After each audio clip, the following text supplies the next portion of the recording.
बहुत बड़ा अपडेट आप सबके दे दी कि ऐसा के पारिवारिक गाना जैसा आप सब पसंद करते नहीं जाता क्या होता डेट अनाउंस पहले ही कर दिए दीपक भैया और अगला गाना फिर ऐसा एक और पारिवारिक आ रहा बा।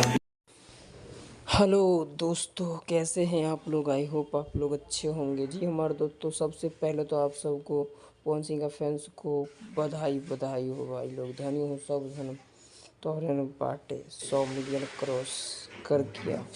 तो आप सब पवन सिंह की टीम यानी म्यूजिक डायरेक्टर दीपक सिंह सब मिल के इसका पार्टी मनाया, 100 मिलियन का केक काटा।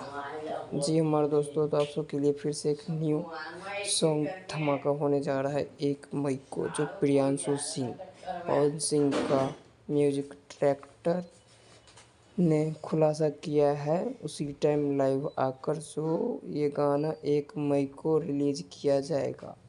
तो ये वीडियो कैसा लगा? अगर अच्छा लगा तो लाइक शेयर कमेंट जरूर कीजिएगा। फिर मिलते हैं नेक्स्ट वीडियो में। ऐसा वीडियो चाहने के लिए चैनल को सब्सक्राइब कीजिए।